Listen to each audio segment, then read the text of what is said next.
بسم اللہ الرحمن الرحیم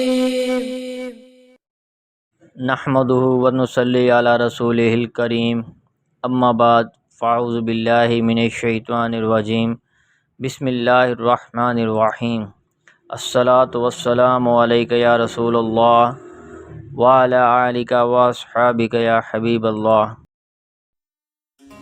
ابو قتادہ رضی اللہ عنہ کہتے ہیں کہ رسول اللہ صلی اللہ علیہ وآلہ وسلم نے فرمایا، میں نماز کے لیے کھڑا ہوتا ہوں اور میں چاہتا ہوں کہ اس سے لمبی کروں، پھر میں بچے کے رونے کی آواز سنتا ہوں تو اسے مختصر کر دیتا ہوں، اس اندیشہ سے کہ میں اس کی ماں کو مشقت میں نہ ڈال دوں۔ الشیخ عمر فاروق سعیدی حفظ اللہ فوائد و مسائل۔ نماز کو طویل کر کے خشوع و خضوع سے پڑھنا مستحب ہے، مگر امام کے لیے شرط ہے کہ اپنے مقتدیوں میں سے کمزور افراد کا خیال رکھے۔ نماز میں کسی مستحب عمل کی نیت کر کے اسے پورا کرنا لازمی نہیں ہے، نیت میں اسی طرح کی تبدیلی جائز ہے۔ مثلا کسی نے قیام لمبا کرنے کی نیت کی تو اسے مختصر کر دیا، کھڑے ہو کر نفل پڑھنے کی نیت کی تو ضروری نہیں کہ کھڑے ہو کر مکمل کرے، بیٹھ کر بھی مکمل کر سکتا ہے۔ عورتیں بھی جماعت میں شامل ہوں تو بہتر ہے، اور چھوٹے بچوں کو بھی مسجد میں لایا جا سکتا ہے۔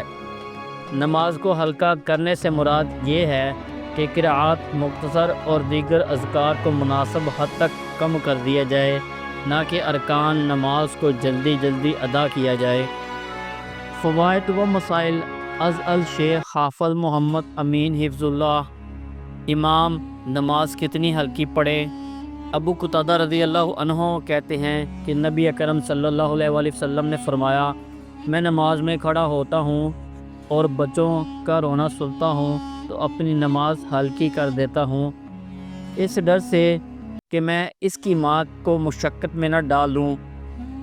فرض نماز ہر ایک نے باجماعت پڑھنی ہوتی ہے، لوگ ہر قسم کے ہوتے ہیں، ان میں معذور بھی ہو سکتے ہیں، فطرتاً کمزور بھی، مریض وغیرہ بھی، بوڑھے بھی، بچے بھی، بچوں والی عورتیں بھی، کام کاج کرنے والے لوگ بھی اور مصروفیت والے بھی، لہٰذا امام کو چاہیے کہ فرض نماز ہلکی پڑھے، اس قدر کہ مدرجہ بالا نمازی بھی آسانی سے نماز ادا کر سکیں، دل تنگ نہ ہو، ورنہ نماز کا مقصد فوت ہو جائے گا۔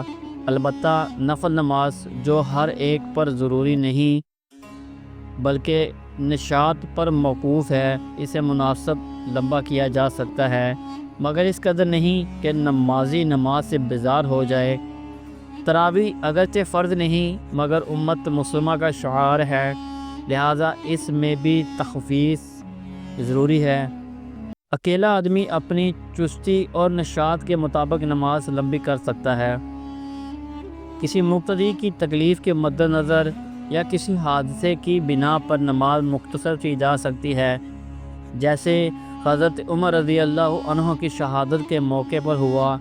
اسی طرح نمازیوں کے مفاد میں نماز لمبی بھی کی جا سکتی ہے، مثلاً کثیر لوگ وضو کر رہے ہوں، نبی صلی اللہ علیہ وآلہ وسلم اسی وجہ سے پہلی رکعت لمبی پڑھایا کرتے تھے۔